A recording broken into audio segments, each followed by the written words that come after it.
कि ये डॉक्टर अनिल और मिस्टर राम वाला केस, जिसमें मिस्टर राम जो है वो इंजंक्शन के लिए सू कर सकते हैं।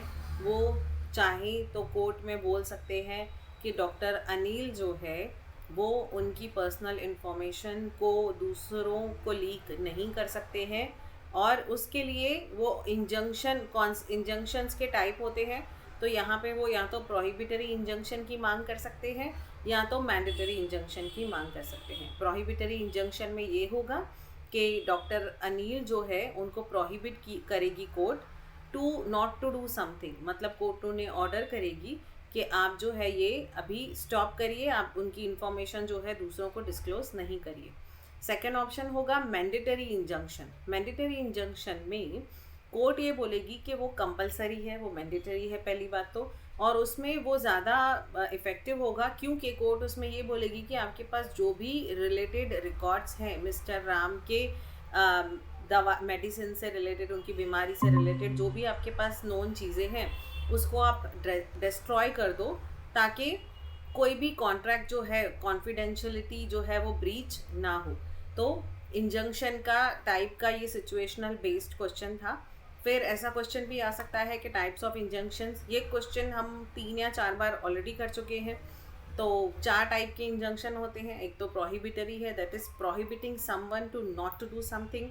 मैंडेटरी जो कंपलसरी है, जैसे कि हमारे केस में था कि डॉक्टर अनिल को बोला गया कि आप डिस्ट्रॉय करिए सारे रिकॉर्ड्स ताकि उनकी confidential information for life time only leak ना हो सके, मतलब उसका प्रॉपर सॉल्यूशन आ जाए। टेम्प्ररी इंजंक्शन, उसे प्रिलिमिनरी इंजंक्शन भी बोलते हैं। वो ये है कि कोई अगर केस है जहाँ पे अभी कंप्लीट ट्रायल पूरा नहीं हुआ है और बीच में कोर्ट को कुछ स्टे जैसा देना है, कि टेम्पररी इंजंक्शन देना है कि फ़िलहाल के लिए आप इस प्रॉपर्टी में नहीं जा सकते हो, फ़िलहाल के लिए आप इस चीज़ के पोजीशन नहीं ले सकते हो। बाद में जो केस होगा, जब केस कंप्लीट हो जाएगा उसके बाद हो सकता है किसी वो उसमें चेंजेस आए, क्योंकि वो temporary for the time being order है। फिर परमानेंट इंजंक्शन वो होगा जो परमानेंटली डिसाइड हो गया है, कि कोर्ट ने डिसाइड कर ली है कि आपकी जो जगह है वो गवर्नमेंट को मिलेगी, रोड में चली जाएगी, वहाँ पे रोड बनेगा, तो ये परमानेंट इंजंक्शन हुआ। यहाँ पे ये जो है वो फाइनल इनडेफिनेटली चलेगा, वो उसका कोई वैलिडिटी नहीं है कि 3 साल तक रोड बनेगा उसके बाद वापस मैं घर वहाँ पे जगह ले लूँगी, वैसा नहीं होगा। तो इंजंक्शन जो है वो 4 टाइप्स के हैं। इंजंक्शन स्पेसिफिक रिलीफ एक्ट के अंडर आता है। स्पेसिफिक रिलीफ एक्ट के अंडर इसीलिए आता है क्योंकि उसमें कोई भी कॉम्पेंसेशन इन्वॉल्व नहीं है। बात पैसे की, बात पनिशमेंट की नहीं है, बात है किसी को कुछ, किसी का कोई राइट देने की, किसी को कोई चीज़ प्रोहिबिट करने की, किसी को कोई डिक्लेरेशन देने की, जिसे डिक्लेरेटरी डिक्री भी कहते हैं। Now second question is, A and B each deposit 1 lakh with C to abide by the result of a bet between them. A wins the bet. C refuses to pay the amount to A. Can A recover the amount?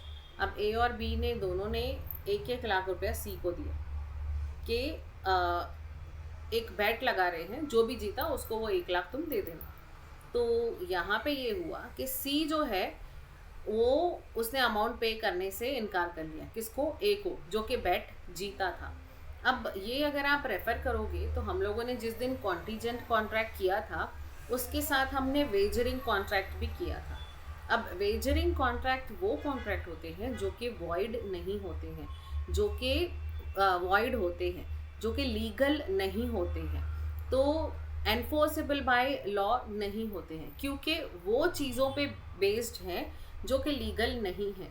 जैसे कि कोई बेट लगाना, कोई सट्टेबाजी लगाना, कोई शर्त लगाना, जो कि लॉ के नज़र में एनफोर्सेबल लीगल नहीं है, तो ऐसे कॉन्ट्रैक्ट वेजरिंग कॉन्ट्रैक्ट है। तो ऑलरेडी जो कॉन्ट्रैक्ट ही वेजरिंग है, मतलब दैट इज़ वॉइड एब इनिशियो, स्टार्टिंग से ही ये चीज़ वॉइड है। तो जो चीज़ स्टार्टिंग से ही वॉइड है उसमें ए के पास कोई राइट नहीं है कि वो अपना पैसा रिकवर कर सके, कॉम्पेंसेट कर सके।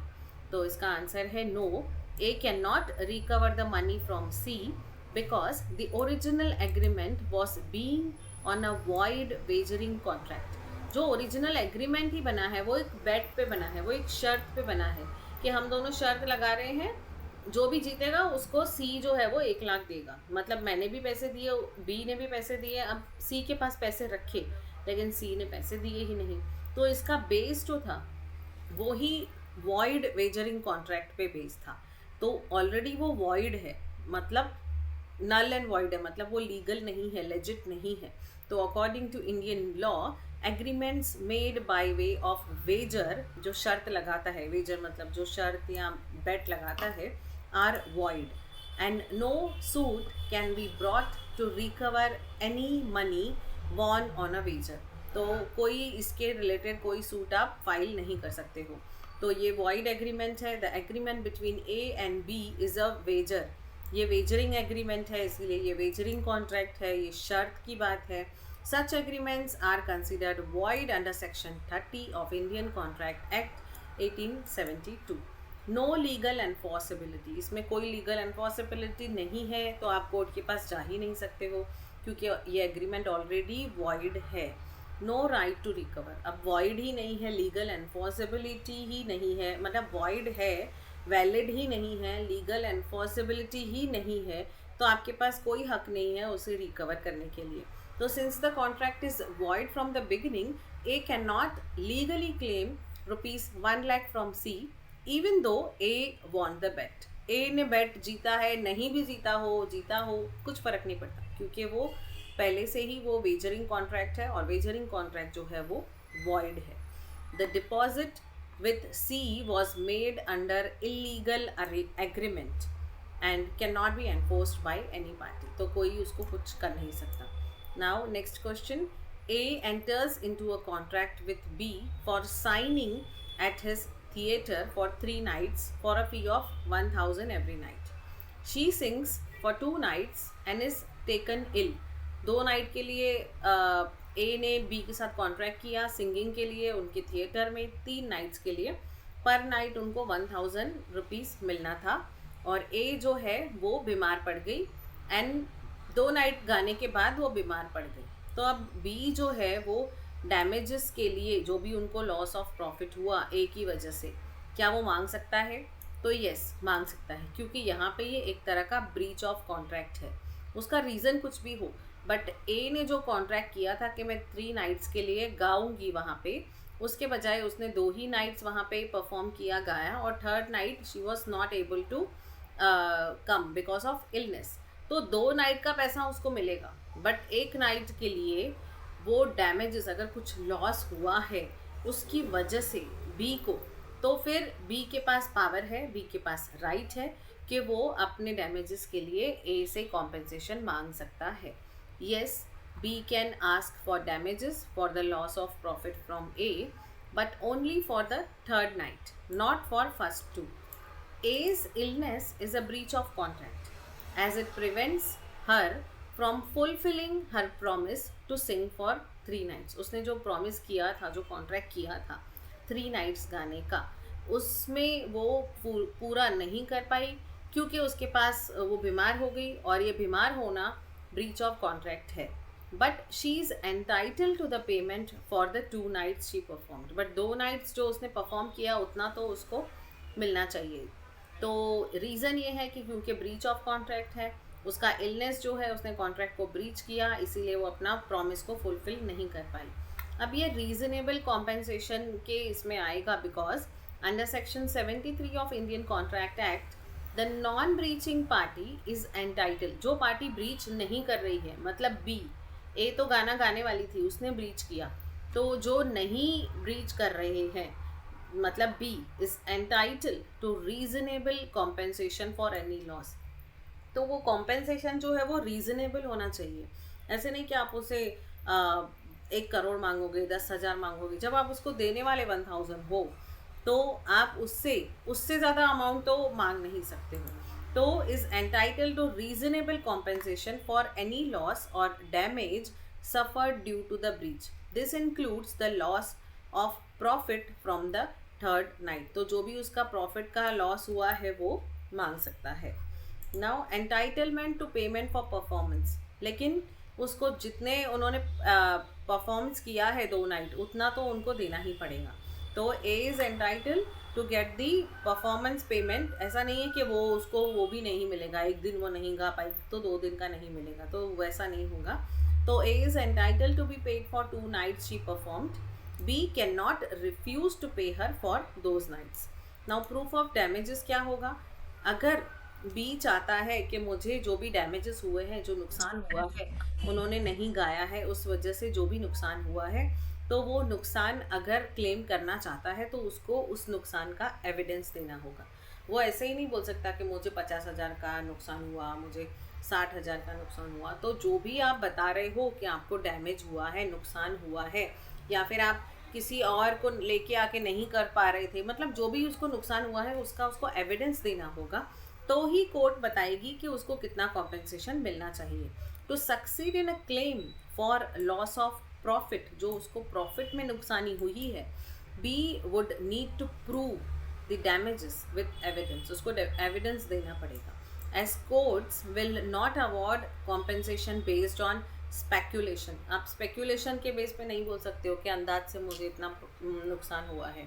आपको जो है उसका एविडेंस देना है, तो ही you can claim the compensation. Now, elaborate the essential elements of a valid contract with relevant case laws. बहुत कॉमन क्वेश्चन है लेकिन इम्पॉर्टेंट भी उतना ही है, बहुत बार आया है। Essential elements of valid contract, तो ये हम अपनी लैंग्वेज में भी लिख सकते हैं क्योंकि इतना सिंपल है। ये पूछ यही रहा है कि एक वैलिड कॉन्ट्रैक्ट को क्या क्या चाहिए। एक वैलिड कॉन्ट्रैक्ट है, उसमें क्या होगा, कौन से एलिमेंट्स होंगे कि वो कॉन्ट्रैक्ट वैलिड हो जाएगा। तो a valid contract requires an offer and acceptance, फिर उसके बाद लॉफुल कंसिडरेशन होना चाहिए। कुछ कंसिडरेशन हो कि आई will be selling the books, you will be paying me 100 rupees, तो ये कंसिडरेशन है जो कि लॉफुल है।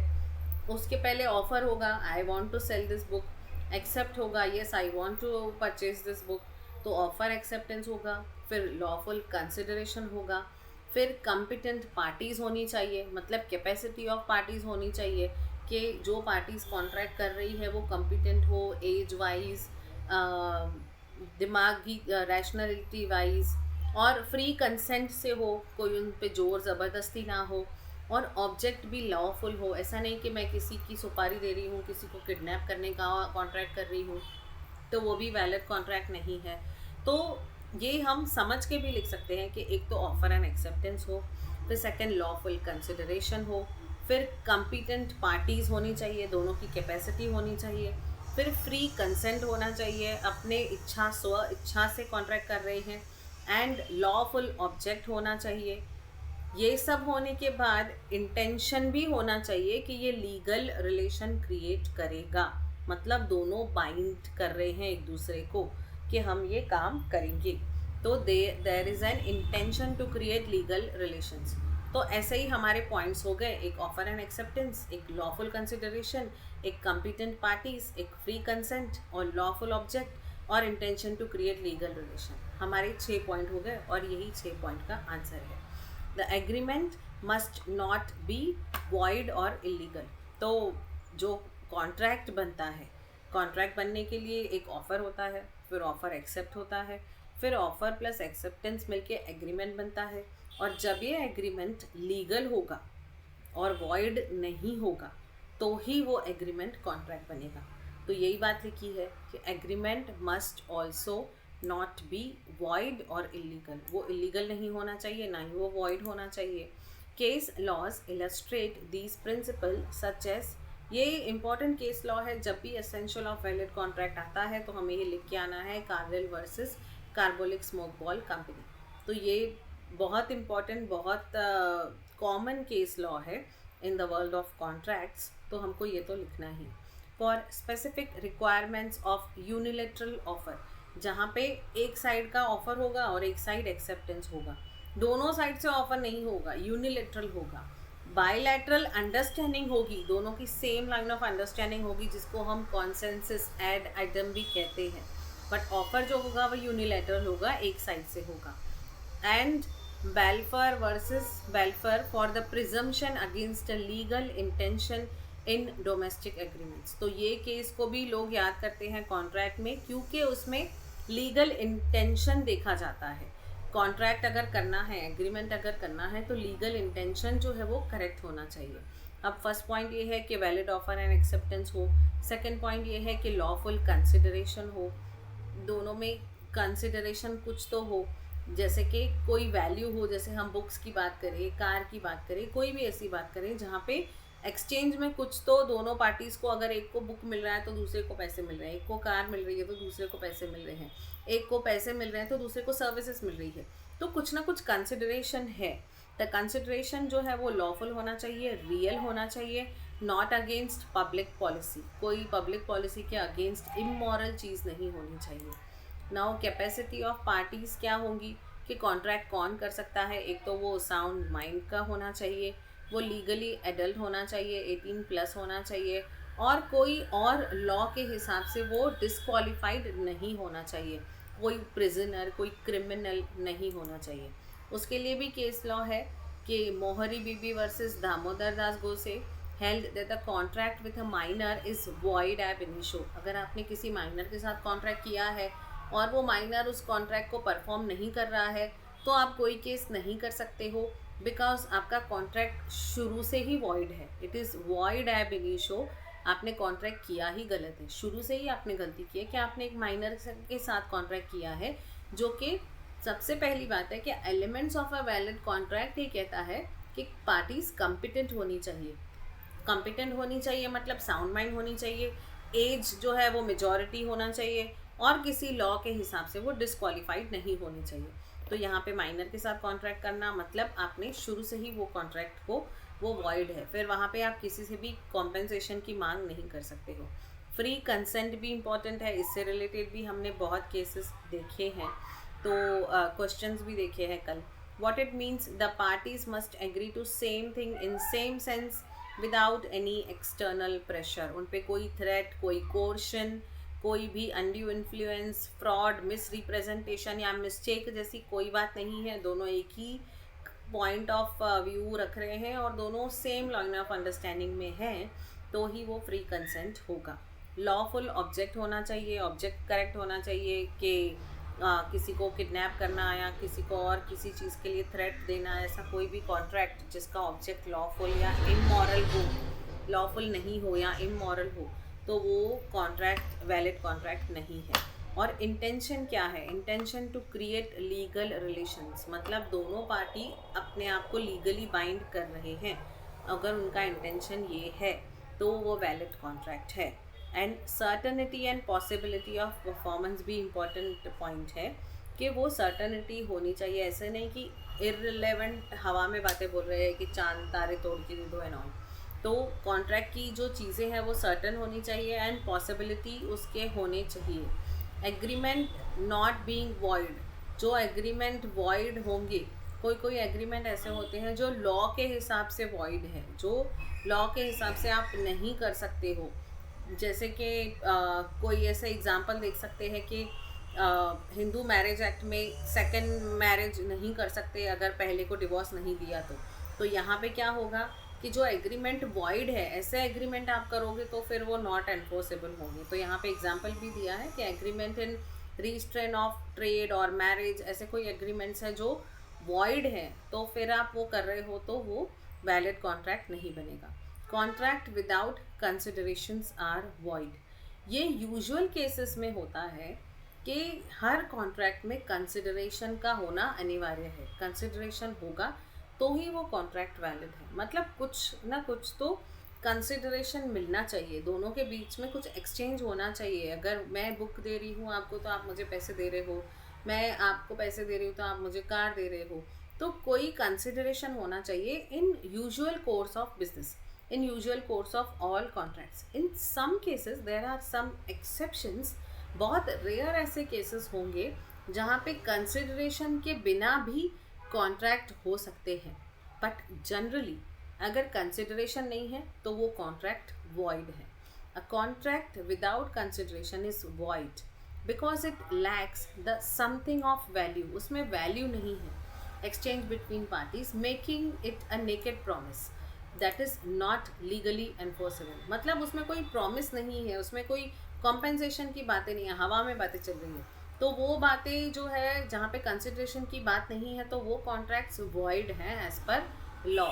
Consideration is a fundamental legal principle that ensures a contract is a two-way street of mutual obligation. दोनों का कुछ ना कुछ obligation है. अगर एक जन काम करता ही जा रहा है, सामने वाला कुछ दे ही नहीं रहा है, मैं बुक्स देती जा रही हूँ और सामने से कोई पैसे दे ही नहीं रहा है, तो उसको कॉन्ट्रैक्ट नहीं बोलेंगे, क्योंकि वहाँ पे कंसिडरेशन जो है वो नहीं है.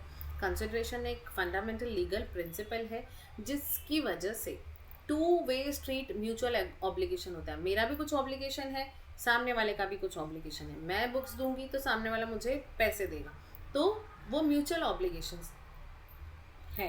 And it's a not one sided gift.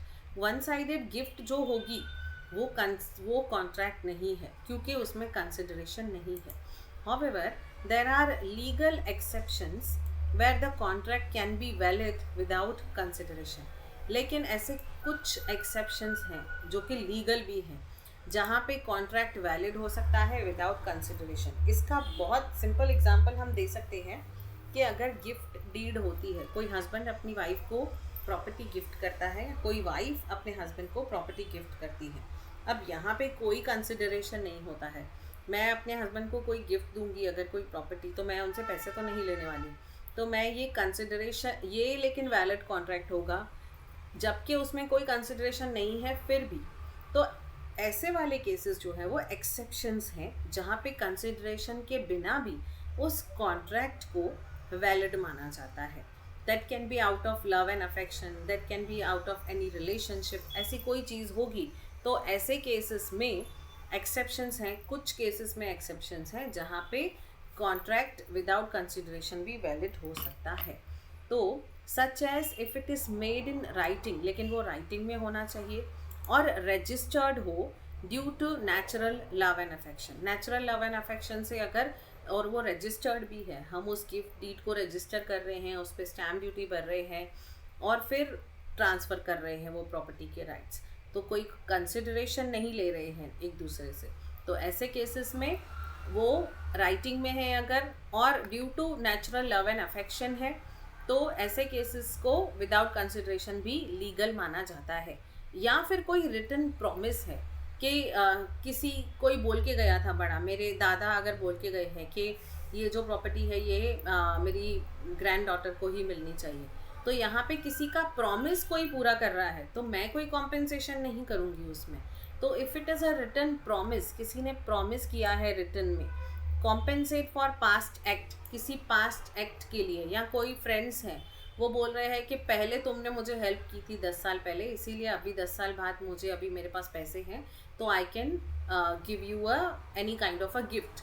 तो कोई अगर मैं कोई गिफ्ट दे रही हूँ या आउट ऑफ एनी ऐसी कोई पास्ट एक्ट के बेस पे कुछ ऐसा कुछ दे रही हूँ जहाँ पे कंसिडरेशन नहीं ले रही हूँ, तो ऐसे केसेस में जो है वो कॉन्ट्रैक्ट लीगल होंगे, बाइंडेड होंगे अगर वो राइटिंग में है और रजिस्टर्ड है तो.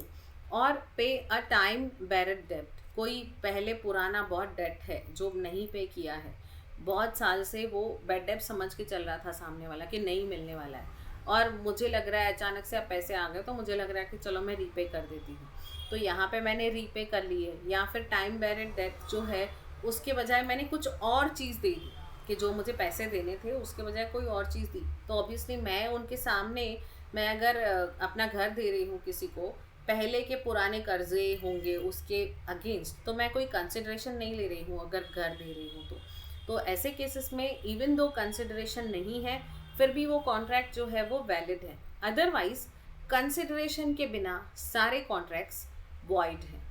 अब कंसिडरेशन है क्या? कंसिडरेशन ये है कि consideration is what each party to contract gives up और प्रॉमिसेस टू गिव अप. तो एक पार्टी जो होगी, हर पार्टी होगी, कोई एक चीज़ कॉन्ट्रैक्ट करेगी कि I will give up this, I will give up 100 rupees if you give up your book. तो एक पार्टी कोई चीज़ को गिव अप करेगी और प्रॉमिस करेगी कि I promise to do this act if you give me that. तो वैसे तो promise is to give up in exchange of other party's promise और परफॉर्मेंस, कि अदर पार्टी का ये कोई अगर सिंगिंग की बात है तो if you sing for this concert I will be paying you 5 lakh rupees, तो I will be paying you 5 lakh rupees is a promise based on the performance of the singing. So it can be money, goods, services, or even a promise to do or not to do something. तो कुछ करने के लिए या कुछ नहीं करने की भी प्रॉमिस हो सकती है. तो ये सारी चीज़ें कंसिड्रेशन है. अब कंसिड्रेशन पे इतना महत्व क्यों है, कंसिड्रेशन इतनी इम्पॉर्टेंट क्यों है कोई भी कॉन्ट्रैक्ट को वैलिड बनाने के लिए? It is a core of a contract providing that both parties had a genuine intention to be legally bound.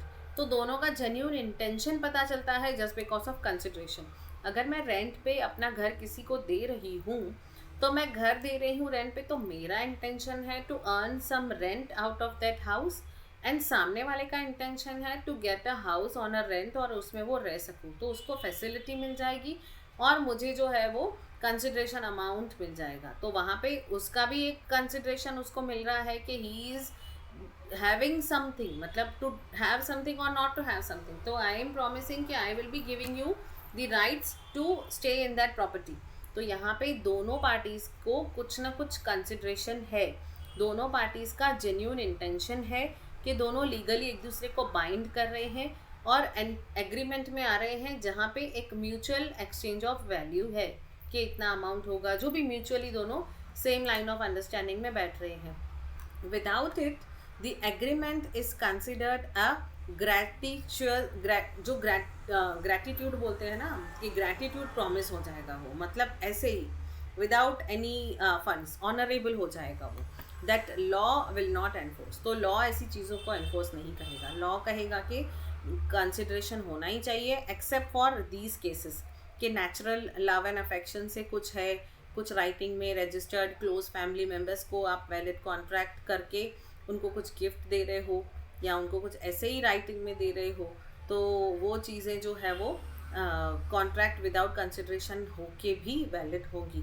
ये जो अभी हमने देखा कि promise of a past act, कोई पास्ट में बोल के गया है कुछ या पहले कुछ प्रॉमिस किया था, उसके वजह से आप कोई कॉन्ट्रैक्ट कर रहे हो जहाँ पे कोई कंसिड्रेशन नहीं है, तो वो भी वैलिड होगी. या टाइम बैरिड डेट है कि पहले का बहुत पुराना डेट है, उसके वजह से मैं कोई प्रॉपर्टी ट्रांसफ़र कर रही हूँ आइदर मूवेबल और रिमूवेबल, जहाँ पे कोई कंसिड्रेशन इन्वॉल्व नहीं है, फिर भी ये कॉन्ट्रैक्ट वैलिड है.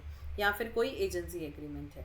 Now discuss the difference between temporary, perpetual, mandatory injunctions. बहुत बार कर चुके हैं, we will not do it again. तो ये लेकिन देख लेना कि बहुत बार आया है.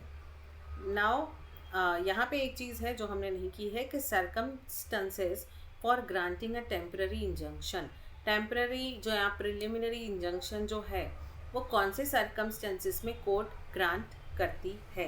Under specific relief act a court may grant a temporary injunction when the applicant can prove following 3 conditions. ये 3 कंडीशंस अगर एप्लीकेंट प्रूव करता है तो कोर्ट टेम्पररी इंजंक्शन देगी, या तो फिर तो कोर्ट प्राइमरी इंजंक्शन ही देगी ना. कोर्ट को क्या पड़ी है कि घड़ी घड़ी केस को बार बार निकाले और बार बार इंजंक्शन, बार बार डिक्री, बार बार डिसीजन दे उसमें. तो सबसे पहला ये है कि prima facie case, the applicant has a valid and arguable case and can show that a serious issue needs to be tried, though they need not to prove it fully at the stage. अगर वो prima facie starting में ही, initially ही prima facie case में ही बताता है और उसके पास वैलिड आर्ग्यूमेंट है कि ये जो केस है इसमें मेरे पास आगे और मुझे टाइम चाहिए, इसमें हम ट्राई कर सकते हैं, कुछ मेरे पास सबूत मिल सकते हैं, मुझे थोड़ा टाइम चाहिए, या व्हाट्सोएवर रीज़न के लिए अगर उसके पास वैलिड आर्ग्यूमेंट है कोर्ट को कन्विंस करने के लिए कि आप इसमें permanent injunction, permanent decision proper conclude ना करें, इसको होल्ड पे रखें. टेम्पररीली आप चाहें तो आप इस पर स्टे लगा सकते हैं, टेम्पररी इस पर चाहें तो आप टेम्पररी कोई ऑर्डर इशू कर सकते हैं, बट इसको परमानेंट नहीं बनाइए क्योंकि मेरे पास वैलिड आर्ग्यूमेंट है, वैलिड चीज़ें हैं जिसकी वजह से मैं प्रूव कर सकती हूँ कि इस केस को अभी ख़त्म नहीं किया जा सकता. या तो फिर इररेपेरेबल हार्म है, the applicant will suffer significant harm. अगर एप्लीकेंट बता रहा है कि आपने अगर इसमें परमानेंट इंजंक्शन दे दिया तो हो सकता है किसी बेकसूर को सज़ा हो जाए, या फिर ऐसा कोई सिग्निफिकेंट हार्म हो that can not be adequately compensated by money. अगर इंजंक्शन नहीं ग्रांट हुई तो ऐसे केसेस में वो कोर्ट को अगर कन्विंस कर पाता है कि आपने अगर टेम्प्ररी की जगह परमानेंट इंजंक्शन दे दी तो फिर आप जो इंजंक्शन दोगे उससे किसी का नुकसान भी हो सकता है, और जिस नुकसान को पैसे से कॉम्पेंसेट नहीं किया जाएगा। तो ऐसे कोई भी केसेस हैं जहां कोर्ट को लगता है कि अभी इसका ट्रायल बाकी है, अभी इसकी एडजुडिकेशन बाकी है, तो ऐसे केसेस में कोर्ट टेम्प्ररी इंजंक्शन देती है। या balance of convenience, the potential harm the applicant would suffer without the injunction outweighs any potential harm to defendant if injunction is granted। या फिर ऐसी कोई चीज़ कोर्ट को लगता है कि जहाँ पे बैलेंस ऑफ कन्वीनियंस है, मतलब कि डिफेंड ऐसा ना हो कि एक को हम हार्म करने के वजह दूसरे को अनड्यू एडवांस दे रहे हैं। मतलब नॉर्मल कोर्ट का यही केस होता है कि जो गलत किया है उसको सज़ा मिले ना मिले, बट एक बेकसूर को सज़ा नहीं मिलनी चाहिए।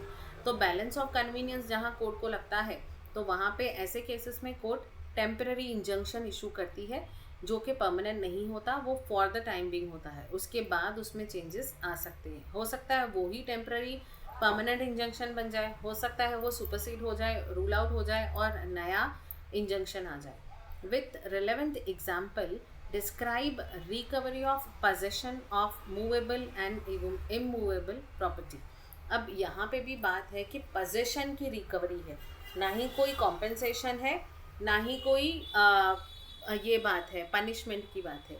तो ऐसे वाले केसेस स्पेसिफिक रिलीफ एक्ट में आते हैं, तो ये भी स्पेसिफिक रिलीफ एक्ट में आएगा, क्योंकि यहाँ पे सिर्फ रिकवरी ऑफ पोजेशन है कि कोई अगर मेरी कार का इलीगली पोजेशन करके बैठा है तो मैं कोर्ट के पास जाऊँगी अंडर स्पेसिफिक रिलीफ एक्ट कि मुझे मेरी कार का पोजेशन वापस दिया जाए। तो कोर्ट बोलेगी कि यस आपके पास सारे पेपर्स हैं, आपको इस कार का जो है वो पूरा राइट है। तो मेरे पास उसका राइट कोर्ट से मिल जाएगा कि मेरे पास इसका लीगल राइट है, जो भी जिसके पास भी है वो चोरी की है या जो भी है, ये मेरी कार है and you can give it back to me. और सेकंड, अगर इमूवेबल प्रॉपर्टी है, कोई अगर मेरी प्रॉपर्टी पे इलीगली कब्जा करके बैठा है, जो कि लैंड है या हाउस है या फ्लैट है, तो वहाँ पर भी मैं कोर्ट के पास जा सकती हूँ under specific relief act, asking court कि इसका जो राइट्स है वो आप स्पेसिफाई करो, डिक्लेरेटरी डिक्री इशू करो और बताओ, आप डिक्लेयर करो आप कि इसके राइट्स किसके पास हैं, इसका पोजीशन किसके पास होना चाहिए। तो इसके एग्जाम्पल्स, ऐसा क्वेश्चन मुझे लगता नहीं है इतना आएगा, but can't say specific relief act से क्वेश्चंस तो आते हैं, बट वी नेवर नो कि ये आएगा कि नहीं, बट फटाफट कर लेते हैं। बट मुझे फ्रेंकली नहीं लगता कि ये क्वेश्चन आएगा। Recovery of possession involves filing a suit for movable and immovable property through legal process. A self help is prohibited. तो यहाँ पे मैं खुद को हेल्प नहीं कर पा रही हूँ, मतलब मेरी गाड़ी है तो भी मैं उसकी पोजेशन नहीं ले पा रही हूँ, किसी और के पास पड़ी है वो बोल रहा है मेरी है, या किसी और के पास पड़ी है वो बोल रहा है मैंने खरीद के लाया हूँ। तो ऐसे केसेस में जहाँ पे मैं सेल्फ हेल्प नहीं कर पा रही हूँ तो ही मैं कोर्ट के पास जाऊँगी ना, नहीं तो हर एक जन तो कोर्ट के पास जाता नहीं है स्पेसिफिक रिलीफ एक्ट में कि ये कार मेरी है मुझे डिक्लेयर करके दे दो। जहाँ पे सेल्फ हेल्प पॉसिबल नहीं है, जहाँ पे आप ट्राई कर चुकी हो और आप नहीं कर पा रहे हो, या फिर कोई प्रिवेंटिव मेजर आप लेना चाहते हो कि फ्यूचर में कोई प्रॉब्लम ना आए, फ्यूचर में मेरे कजिन्स वगैरह कोई प्रॉपर्टी को क्लेम करने ना आए, ऐसे केसेस में आप स्पेसिफिक रिलीफ एक्ट के अंडर जाके डिक्लेरेटरी डिक्री की मांग कर सकते हो कि इस प्रॉपर्टी में मेरा राइट है, आप पहले से ही डिक्लेयर कर दो, मुझे बाद में मगजमारी या डिस्प्यूट नहीं चाहिए। तो for specific movable property one must file a suit under specific relief act to recover the exact item like a unique piece of art, not just its monetary value. For example एक unique piece of art है, कोई art कोई sculpture है, कोई painting है जो मैं recover करना चाहती हूँ कि ये मेरा है, तो यहाँ पे मैं उसकी मॉनेटरी वैल्यू नहीं चाहती हूँ। वो बंदा बोलेगा कि आप इसके पैसे ले लो, मुझे उसके पैसे नहीं चाहिए, मुझे उस चीज़ का पोजीशन चाहिए, वो मेरा जो यूनिक पीस ऑफ आर्ट है, जो मेरी कार है वो मुझे चाहिए, मुझे उसके पैसे नहीं चाहिए, नॉट फॉर मॉनेटरी वैल्यू। अगर मॉनेटरी वैल्यू के लिए होता तो वो कॉन्ट्रैक्ट एक्ट में आता, लेकिन यहाँ पे सिर्फ बात है राइट्स की, पोजीशन की, इसीलिए जहाँ पे अमाउंट इन्वॉल्व नहीं है, कोई पनिशमेंट इन्वॉल्व नहीं है कोर्ट के ऑर्डर में, इसीलिए वो स्पेसिफिक रिलीफ एक्ट में आया है। फॉर इमूवेबल प्रॉपर्टी जैसे कि लैंड या फिर house, a person in wrongful position of a property can file a suit to recover position. अगर मेरी प्रॉपर्टी का किसी ने रॉन्गफुल पोजीशन कर लिया है तो मैं उस पोजीशन को रिकवर करने के लिए सूट फाइल कर सकती हूँ, provided they were disposed without their consent. या फिर जो है वो प्रोवाइडेड, ये कंडीशन है कि अगर वो कोई बेच देगा, फॉर एग्जांपल मेरी प्रॉपर्टी, मेरी लैंड या मेरे फ्लैट में कोई आके रहने लगा है, और रहने तो लगा है, उसके बाद उसने बेच दिया। अब बेच दिया ना, तो मैं स्पेसिफिक रिलीफ एक्ट के पास नहीं जा सकती हूँ, क्योंकि उसने बेच दिया, उसके पास खुद के पास ही उसका पावर नहीं है। तो यहाँ पे मैं वो राइट अपने अंडर अपने लिए नहीं मांग सकती हूँ, फिर मुझे लॉ ऑफ कॉन्ट्रैक्ट एक्ट में ही जाना पड़ेगा। क्यों? क्योंकि यहाँ पे वापस कॉम्पेंसेशन की बात आ जाएगी, यहाँ पे सिर्फ राइट की बात नहीं है। तो अगर आपकी प्रॉपर्टी किसी ने डिस्पोज कर दी है, सिर्फ इमूवेबल प्रॉपर्टी की बात चल रही है यहाँ पे, रॉन्गफुली पजेस की और फिर किसी और को बेच दी, तो ये तो यहाँ पे फ्रॉड भी हो गया कि तुमने एक तो रॉन्ग किया या फिर जो भी कुछ है। तो कॉन्ट्रैक्ट के under I will B filing a suit against that person. अगर मैं चाहूँ तो मैं स्पेसिफिक रिलीफ एक्ट के अंडर भी पहले फाइल करूँगी कि चलो इसका पोजीशन मेरा है, उसके बाद मुझे कॉन्ट्रैक्ट में तो जाना ही पड़ेगा अगर मुझे उससे कॉम्पेंसेशन चाहिए तो यहाँ पे क्या होगा कि provided they were disposed without their consent, मेरी कंसेंट के बिना उन्होंने उसको डिस्पोज कर लिया प्रॉपर्टी को within 6 months, but can not take the law into their own hands. मैं लॉ अपने हाथ में नहीं ले सकती हूँ, इसीलिए मैं जाऊँगी स्पेसिफिक रिलीफ एक्ट के पास कि आप ये करो, लेकिन मुझे 6 महीने के अंदर ही जाना है। 6 महीने अगर हो गए हैं वो इलीगल पोजीशन को, उसके बाद मैं जाग रही हूँ चलो मैं स्पेसिफिक रिलीफ एक्ट में क्लेम करूँगी कि मुझे मेरा राइट मिले, तो वो टाइम आपका चला गया है, फिर आपको कॉन्ट्रैक्ट एक्ट के दरवाजे खटखटाने हैं। Now recovery of movable property है, इसमें प्रिंसिपल ये है, अ पर्सन विथ ओनरशिप और a specific temporary right to a specific movable property can sue to recover it if wrongfully disposed। अगर कोई wrongfully किसी ने किसी की प्रॉपर्टी ले ली है टेम्पररी राइट के लिए, स्पेशल राइट के लिए, मूवेबल प्रॉपर्टी है, इमूवेबल नहीं, मूवेबल प्रॉपर्टी है, कार है, वो बेच दी है किसी ने, मेरी कार किसी ने बेच दी है, फिर भी मैं स्पेसिफिक रिलीफ के एक्ट के अंडर मैं मूवेबल प्रॉपर्टी को क्लेम कर सकती हूँ। कोर्ट को बोल सकती हूँ कि आप बोलो कि ये गाड़ी मेरी है, आप इशू करो ऑर्डर, आप डिक्री इशू करो जिसमें आप बोलो कि इसका लीगल ओनर मैं हूँ, इसका पोजीशन मुझे मिलना चाहिए। तो ऐसे मूवेबल केसेस में अगर आपकी गाड़ी किसी ने बेच भी दी है तो भी आप स्पेसिफिक रिलीफ एक्ट में जा सकते हो। रिक्वायरमेंट ये है कि प्रॉपर्टी मस्ट बी स्पेसिफिक हो, दिख रही हो, आइडेंटिफाइबल हो। ऐसा नहीं कि कोई ऐसी चीज़ है जो आइडेंटिफाइबल है ही नहीं, जो सब लोगों के पास सेम होती है। क्या आप बोलोगे मेरा 5 किलो आटा है, 10 किलो आटा है, तो वो तो सबका सेम ही है, वो स्पेसिफिक तो है बट आइडेंटिफाइबल नहीं है। हाँ, कार आइडेंटिफाइबल है, आपके पास कुछ पेपर है, कुछ चीज़ें हैं, उसका चेसिस नंबर है, उसके लीगल पेपर्स हैं, उसका आरसी बुक है, जो भी कुछ है, तो आप आइडेंटिफाइबल है। Meaning it must be the exact item, not just its monetary equivalent. Monetary equivalent की बात नहीं चल रही है, सिर्फ उस एग्जैक्ट आइटम की बात चल रही है, वो आर्ट पीस की बात चल रही है। कोई आर्ट पीस है, कोई पेंटिंग है, उसकी example, if A's car is stolen by B, A can not force to take the car back. अब ए की कार चोरी हो गई, बी ने चोरी की, उसे पता है, लेकिन अब फोर्स करके उसको मार के तो गाड़ी लेके नहीं आ सकता A. Instead A must file a lawsuit under CCP code of civil procedure to recover the specific vehicle. उस व्हीकल को रिकवर करने के लिए वो लॉ सूट फाइल करेगा, क्योंकि वो नहीं चाहता कि मैं कानून को हाथ में लूँ और उसको मारूँ या उससे ज़बरदस्ती मेरी गाड़ी ले लूँ।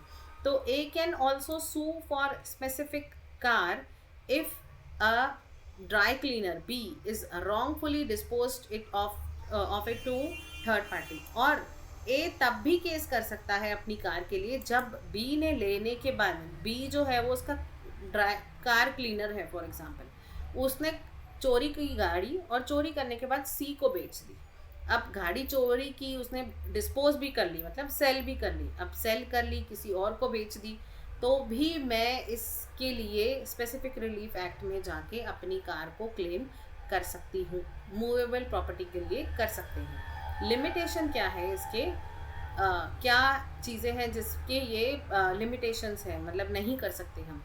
अ plaintiff must have right to immediate possession. तो प्लेंटिफ जो है उसका इमीडिएट पोजेशन का राइट है। If A pledges jewels to be for a loan and B sells them to C before the loan is repaid. ये example कैसा है कि इसकी कुछ लिमिटेशंस भी है। मतलब अगर मैंने अपने गहने गिरवी रखे हैं पंकज जी के पास कि, और फिर मैंने लोन लिया है उनसे, और उन्होंने क्या किया, मेरे जो गहने हैं वो बेच दिए, तो अगर मैंने लोन लिया है और मैंने लोन रीपे नहीं किया है, तो मैं केस नहीं कर सकती हूँ पंकज जी के ऊपर कि आपने मेरे गहने जो है वो बेच क्यों दिए। तो मैंने लोन रीपे किया ही नहीं है, तब तक मेरे जो गहने हैं, मैंने जो अगर मॉर्गेज किए हैं उनके पास, तो वो उस गहनों पे उनका ही हक है। हाँ, अगर मैंने लोन रीपे कर दिया, उसके बाद मैं बोल सकती हूँ कि अभी मेरे गहने मुझे वापस दो, फिर वो कहीं से भी ला कर दे मुझे। लेकिन अगर मैंने लोन रीपे नहीं किया है, तो ड्यूरिंग दैट पीरियड मेरे पास कोई पावर नहीं है कि मैं उसकी पोजीशन मांगूँ। तो यहाँ पे इमीडिएट पोजीशन का राइट जो है वो मेरे पास नहीं है, क्योंकि मैंने जो है वो गोल्ड दिया है और उसके अगेंस्ट मैंने लोन लिया है। मैं लोन पे ही नहीं कर रही हूँ, तो मैं किस मुंह से बोलूँगी कि मेरे जो गहने हैं वो वापस दे दो। तो ऐसे केसेस को पोजीशन के लिए मांग नहीं कर सकते। ऑब्वियस भी है कि कोई भी कोर्ट भी पागल थोड़ी है कि ऐसे ही दे देगी। तो यहाँ पे this is the exception, this is the limitation of this contract. When immovable property का पोजीशन नहीं मांग सकते हो जब आपने खुद ही उस प्रॉपर्टी को मॉर्गेज किया हुआ है। Now recovery of immovable property. Immovable property को रिकवरी कब कर सकते हो आप? इमूवेबल प्रॉपर्टी मतलब लैंड, हाउस, फ्लैट जो मूव नहीं कर सकती, ऐसी property. A person who is wrongfully disposed of an immovable property can file a suit to recover possession। मेरी प्रॉपर्टी किसी ने हथिया के बैठा है, हड़प करके बैठा है, पोजेशन कर लेके बैठा है, तो मैं बोल सकती हूँ कि आप जो है वो रॉन्गफुली आपने मेरा प्रॉपर्टी लिया है, एंड उनके अगेंस्ट में स्पेसिफिक रिलीफ एक्ट में अपनी प्रॉपर्टी का पोजीशन वापस ले सकती हूँ। रिक्वायरमेंट ये है, the disposition must be without plaintiff consent. Plaintiff जो केस कर रहा है, मतलब मैं, अगर मैं केस कर रही हूँ, तो मेरे कंसेंट के बिना, मेरी परमिशन के बिना उसका डिस्पोजिशन किया है, उसका डीपोजिशन, मतलब उन्होंने पोजीशन ले लिया या सेल कर दिया या जो भी किया, मेरी कंसेंट के बिना किया है। Without due process of law, law का भी कोई प्रोसेस फॉलो नहीं किया है। And suit must be filed with in 6 months of the disposition. तो जो भी मेरा पोजीशन को डिस्पोजिशन किया है, मतलब मेरी जो चीज़ है उसका गलत तरीके से पोजीशन ले लिया है, कस्टडी ले ली है उस घर की, और मुझे 6 महीने के अंदर ही स्पेसिफिक रिलीफ एक्ट में कॉम्पेंसेशन फाइल करनी है, केस फाइल करना है, सूट फाइल करना है। 6 महीने से ज़्यादा अगर टाइम हो गया तो स्पेसिफिक रिलीफ एक्ट के अंडर मैं इस केस को अपने घर के प्रॉपर्टी के राइट्स के लिए नहीं मांग सकती हूँ। एग्जाम्पल ये है कि if a tenant is illegally evicted from a house by a landlord without any court order. अब मैं किसी घर में रह रही हूँ और मैं प्रॉपरली रेंट भर रही हूँ, फिर भी टेनेंट ने मुझे घर में से निकाल दिया, फिर भी टेनेंट को घर से निकाल दिया, मतलब जो लैंडलॉर्ड था उसने मुझे घर से निकाल दिया, मैं प्रॉपरली रेंट भर रही हूँ, सब कुछ कर रही हूँ, फिर भी मुझे विदाउट कोई कोर्ट ऑर्डर, विदाउट मेरी कोई गलती, मुझे घर से निकाल दिया। तो यहाँ पे मैं सूट फाइल कर सकती हूँ कोर्ट में कि मुझे इलीगल तरीके से, गलत तरीके से प्रॉपर्टी के पोजीशन से बाहर निकाला गया है, क्योंकि मैं रेंट भर रही हूँ, मैंने रेंट एग्रीमेंट साइन किया है, proper rent agreement, valid rent agreement मेरे पास है, तो मेरे पास उस घर में रहने का पूरा हक है। मैं ये नहीं बोल रही हूँ कि मुझे इस घर की राइट्स दे दो, मैं उसका ओनर बन जाऊँ, मैं ये बोल रही हूँ कि उसका पोजीशन मुझे मिलना चाहिए। तो इमूवेबल प्रॉपर्टी में ऐसा भी होता है कि टेनेंट के साथ अगर उसको इलीगली निकाला गया है, तो वो टेनेंट भी अपनी पोजीशन को रिकवर करने के लिए स्पेसिफिक रिलीफ एक्ट में कोर्ट के पास जा सकता है और मांग सकता है कि मुझे मेरी इस प्रॉपर्टी के लिए पोजीशन मिलनी चाहिए। भले ही own the property, even though they own the property, जो ओनर है, लैंडलॉर्ड है, वो ही ओनर है उसका, बट पोजीशन मुझे मिलना चाहिए। He can not remove the tenant, ऐसे किसी को रिमूव नहीं कर सकते अगर वो वैलिड एग्रीमेंट है और उसका कोई फॉल्ट नहीं है तो। अब अल्टरनेटिव क्या है? If the plaintiff is unable to sue under this section, for example 6 महीने के अंदर अगर आप नहीं फाइल कर पाए तो आप रेगुलर लॉ सूट फाइल कर सकते हो, but not under specific relief act. तो भी मतलब ऐसा नहीं है कि कानून आपके लिए है ही नहीं, 6 महीने तक ही आप करोगे रिकवर अपने पोजीशन को, उसके बाद अगर 6 महीने चले गए तो नहीं करोगे। कोई बीमार है, कोई इंडिया में नहीं है, हो सकता है कोई बाहर है, कोई भी रीज़न हो सकता है। अगर ऐसा नहीं हो पाया 6 महीने के अंदर आप स्पेसिफिक रिलीफ एक्ट में उस चीज़ को सूट नहीं कर पाए, तो आप रेगुलर लॉ सूट फाइल कर सकते हो अपने टाइटल का, अपने पोजीशंस को रिकवर करने के लिए। लेकिन ये प्रोसीजर अलग होगा और स्पेसिफिक रिलीफ एक्ट जैसा सिंपल नहीं होगा। What are general issues involve with standard form of contracts?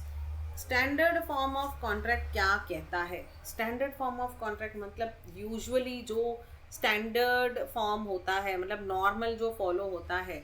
इसका एक एग्जांपल ये है कि अगर हम रेलवे टिकट बुक करते हैं, तो रेलवे टिकट बुक करते हैं तो ये एक स्टैंडर्ड फॉर्म ऑफ कॉन्ट्रैक्ट है। मतलब एक साइड से ऑफर है और एक साइड से कोई कंडीशन नहीं है, मैं नेगोशिएट नहीं कर पाऊंगी।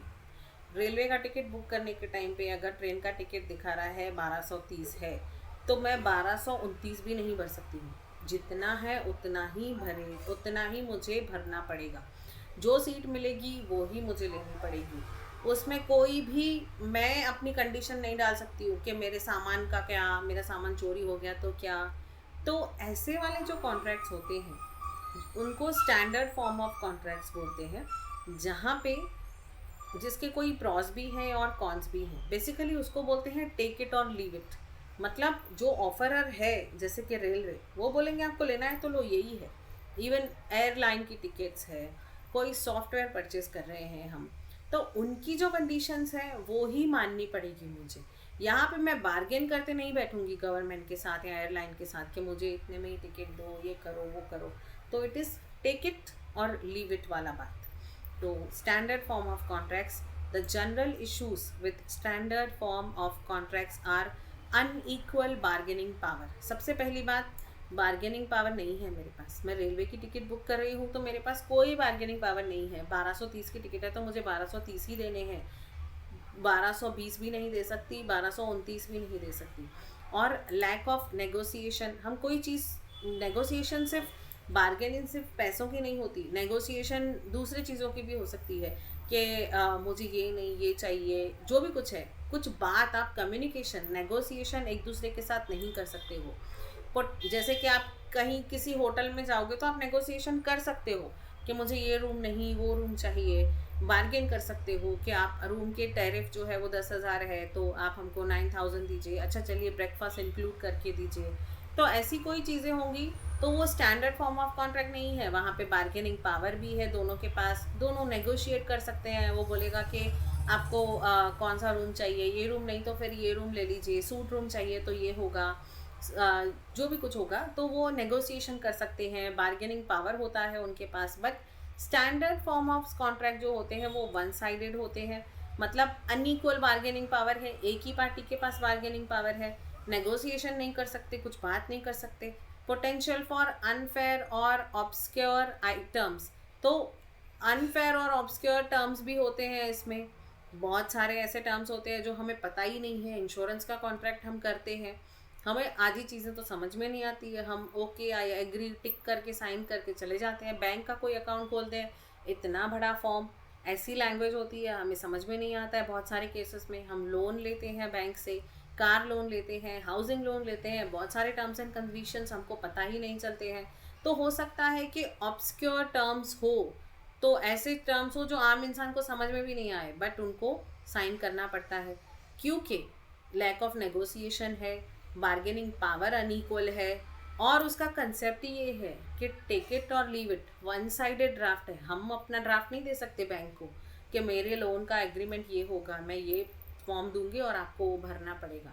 वहाँ से ही फॉर्म आएगा, मुझे ही साइन करना है। तो and a lack of understanding by weaker party, तो वीकर पार्टी की अंडरस्टैंडिंग भी कम है इसमें। मतलब अगर मैं कार लोन लेने जा रही हूँ तो यहाँ पे मैं वीकर पार्टी हूँ, क्योंकि मुझे तो आधे टर्म्स पता ही नहीं है बैंक के कि वो क्या लिख रहे हैं, क्या लिख रहे हैं। कहीं फ्लोटिंग रेट ऑफ इंटरेस्ट लगा रहे हैं, कहीं मॉर्गेज लिख रहे हैं, क्या लिख रहे हैं समझ में नहीं आ रहा है बहुत सारे टर्म्स। तो lack of understanding by a weaker party के लिए बहुत सारे लैक ऑफ अंडरस्टैंडिंग है। These are issues for a standard form of contract. These issues arise because one party drafts take it or leave it contract that the other party must accept or reject without modification। मेरे पास modification के कोई chances नहीं है। मैं court को नहीं बोल सकती हूँ जाके कि स्टैंडर्ड फॉर्म ऑफ कॉन्ट्रैक्ट है रेलवे का, मुझे यहाँ पे मॉडिफिकेशन का कोई चांस नहीं है। इंश्योरेंस के लिए नहीं बोल सकती हूँ कि यहाँ पे कोई मॉडिफिकेशन का चांस नहीं है, मुझे मेरे टर्म्स एंड कंडीशंस डालने हैं, वो तो है ही नहीं। वैसा नहीं होता है, ये वन साइडेड होता है। वो आपको बोलेंगे आपको चाहिए तो लो, नहीं चाहिए तो लो, कोई मत लो, लेना है तो लो इंश्योरेंस, नहीं लेना तो दूसरी कंपनी के पास जाओ। टर्म्स ऑफ कंडीशंस जो है वो चेंज नहीं होते हैं किसी के लिए भी, एक्सेप्टेड और रिजेक्टेड, कोई मॉडिफिकेशन नहीं होगा। Example include online terms of service where you must agree to a lengthy dense document to use the service। कोई सर्विस होती है, कुछ ऑनलाइन हम देख रहे होते हैं, आई एग्री लिखना ही पड़ता है। कोई गूगल अकाउंट ऐसा कुछ क्रिएट करने के टाइम पे इतना डेंस डॉक्यूमेंट होता है, जैसे कि इंश्योरेंस के डॉक्यूमेंट, म्यूचुअल फंड के डॉक्यूमेंट इतने डेंस होते हैं कि आप कब पढ़ोगे, और इतने लेंदी होते हैं और कब समझोगे।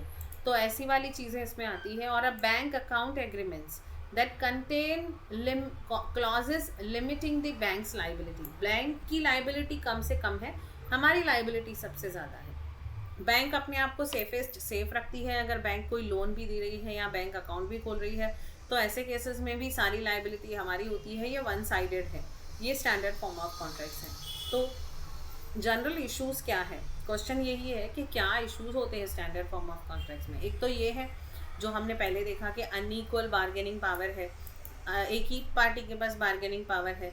एग्जाम्पल है a large corporation drafts the terms of the standard customer agreement giving them power over the individual consumer who must accept the terms to receive the service. तो अगर कोई बड़ी कंपनी किसी छोटी कंपनी के साथ कॉन्ट्रैक्ट कर रही होती है तो वो बोलती है कि ये टर्म्स हैं, आपको एक्सेप्ट करना है तो करो, वरना हमारे पास दूसरे भी वेंडर्स हैं, हम उनके साथ ये काम करेंगे। तो यहाँ पे जो वीकर सेक्शन होता है उसके पास बार्गेनिंग पावर कम होती है, वो कुछ बोल ही नहीं पाता है, उसको या तो एक्सेप्ट करना है या तो फिर छोड़ देना है, किसी और को मिल जाएगा वो काम। लैक ऑफ नेगोशिएशन भी है, the terms are fixed and are not subject to negotiation. कोई नेगोशिएशन का चांसेस ही नहीं है। रेलवे टिकट है, इंश्योरेंस है, बैंक का लोन है, अगर उन्होंने बोल दिया पहले 9.35 है, 8.35 है, जितना भी है उतना इंटरेस्ट आपको परसेंटेज देना ही है। एग्जाम्पल है when booking a train ticket online a passenger must agree to terms and conditions which include a clause about the limited liability of railway company for lost luggage।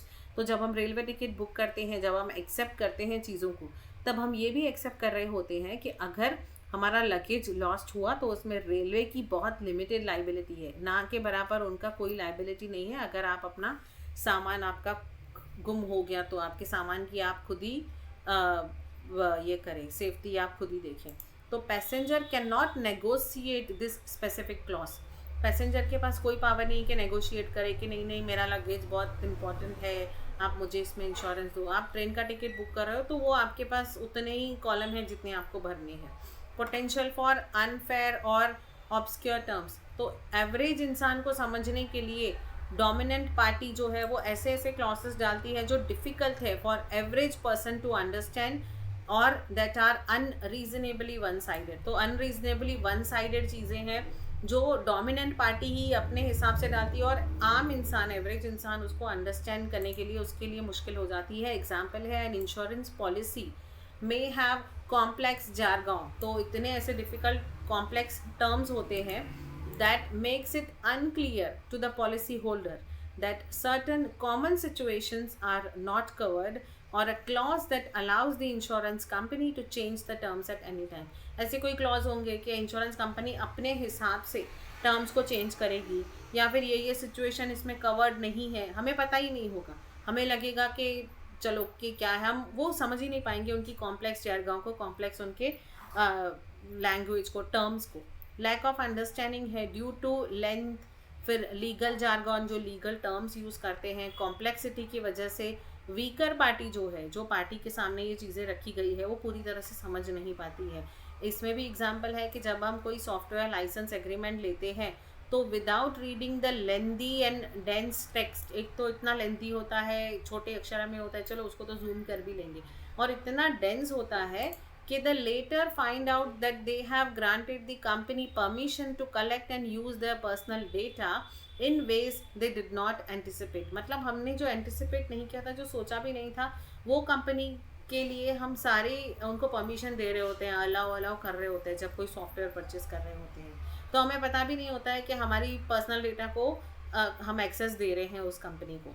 अब इसको protect कैसे करना है, जो standard norm के issues हैं, standard norm के limitations हैं, स्टैंडर्ड नॉर्म ऑफ कॉन्ट्रैक्ट के प्रॉब्लम्स हैं, उसको प्रोटेक्ट कैसे करना है कि रिव्यू एंड अंडरस्टैंड हो सके उतना carefully, read all the terms before agreeing to them, seek legal advice. आप अपने लॉयर को कंसल्ट करिए जहाँ पे टर्म्स कॉम्प्लेक्स हैं, या कोई स्पेशलाइज एक्सपर्ट को कंसल्ट करिए जिसके पास लीगल एडवाइस आप ले सकते हो, और जानने के लिए कि आप कितना फेयरनेस है इसके साथ, किस कंपनी के साथ कॉन्ट्रैक्ट करना.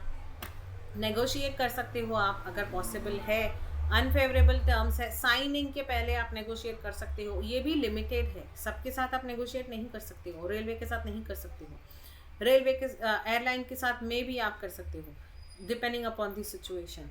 कंसीडर अल्टरनेटिव्स आप देख सकते हो, अल्टरनेटिव प्रोडक्ट्स क्या हैं, अल्टरनेटिव सर्विसेज क्या है. एक इंश्योरेंस कंपनी नहीं तो दूसरी कंपनी क्या ऑफर कर रही है, एक बैंक नहीं तो दूसरी बैंक क्या ऑफर कर रही है, एक रेलवे नहीं है तो बस में आप जा सकते हो. तो अल्टरनेटिव प्रोडक्ट्स और यूजेस सर्विसेज आप देख सकते हो जो आपके लिए ज़्यादा फेवरेबल हो.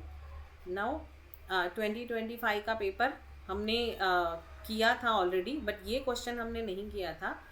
एक्चुअली 2025 का हमने जो पेपर किया था वो ATKT वाला पेपर था, जो जनरल पेपर है वो ये है. तो इसमें क्या था कि what are the under what circumstances can end, ये हम लास्ट क्वेश्चन करते हैं, उसके बाद कल करेंगे बाकी का, और कल जो हम करेंगे वो फाइनल होगा क्योंकि परसों तो पेपर है.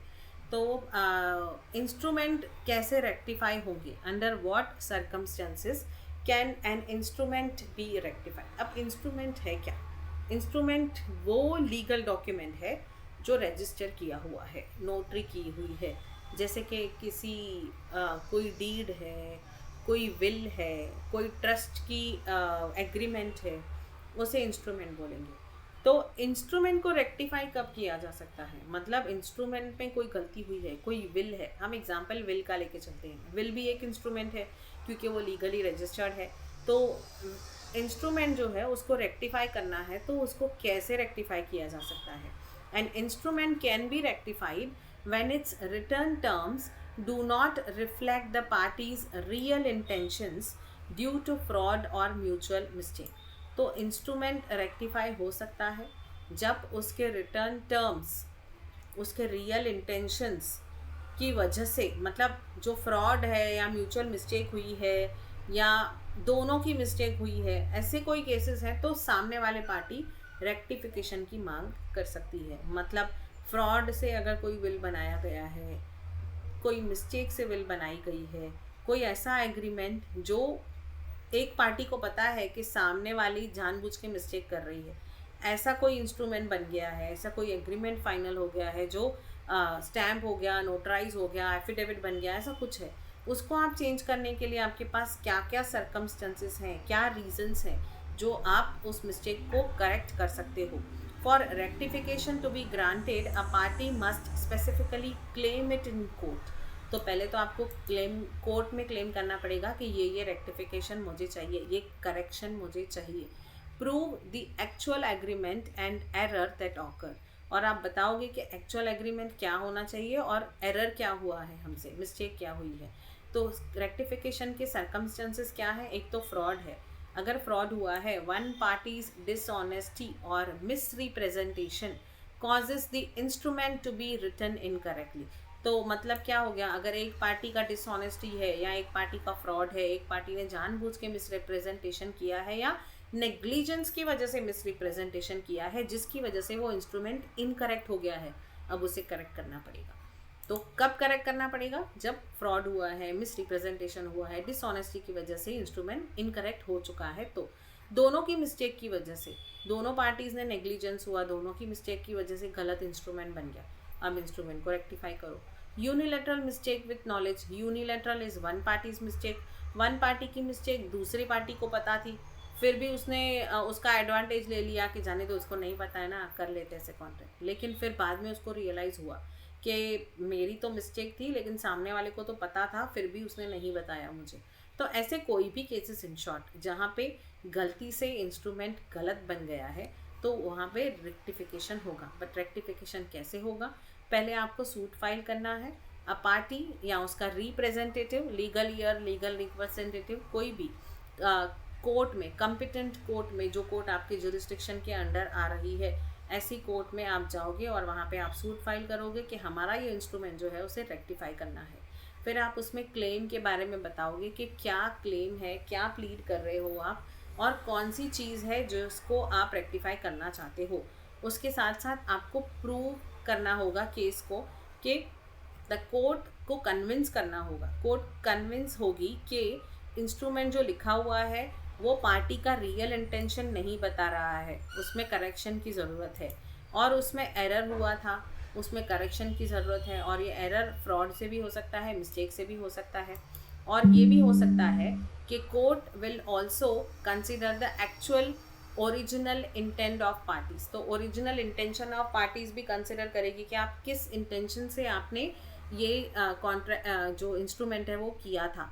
तो अगर वो इंटेंशन ही पर्पस सर्व नहीं कर रहा है, तो कोर्ट बोलेगी ठीक है, चलो इसे रेक्टिफाई करो। रेक्टिफाई करने के लिए भी यहाँ पे कोई कॉम्पेंसेशन की बात नहीं है, ना ही कोई पनिशमेंट की बात है। तो यहाँ पे भी कोर्ट डिक्री इशू करेगी, और डिक्री इशू होती है स्पेसिफिक रिलीफ एक्ट में। तो obtain a decree if court finds the claim valid, court को लगता है कि वैलिड है, कोर्ट कन्विंस्ड है, it can order the instrument to be rectified to express the parties original intention. जो उनका ओरिजिनल इंटेंशन था उसको रिटेन करने के लिए कोर्ट बोलेगी कि चलो रेक्टिफाई करो, रेक्टिफाई करो मतलब करेक्ट करो, प्रोवाइडेड दैट, और वो बोलेगी कि पहले वाला जो है वो उसे फाड़ के फेंक दो, अभी उसकी कोई वैल्यू नहीं है, provided this does not prejudice the rights of third party who acquired the rights in good faith. तो किसी थर्ड पार्टी का राइट उसमें मिसलीड ना हो, ये भी कोर्ट देखती है, मतलब किसी का नुकसान ना हो, ऐसा कोई अल्ट्रेशन, ऐसा कोई रेक्टिफिकेशन तो नहीं मांग रहे हैं हम लोग। तो अदर रेमेडीज़ भी कोर्ट कंसिडर कर सकती है। हो सकता है कि कोर्ट बोले कि आप एडिशनल रेक्टिफिकेशन करो, एडिशनल इंस्ट्रूमेंट बना लो, उसमें रेक्टिफाई करो, सप्लीमेंट्री डीड बना लो, उसमें रेक्टिफाई करो। तो कोर्ट कभी कभी अदर रेमेडीज़ भी बोल सकती है, ऑर्डर कर सकती है। जो ऑर्डर कोर्ट दे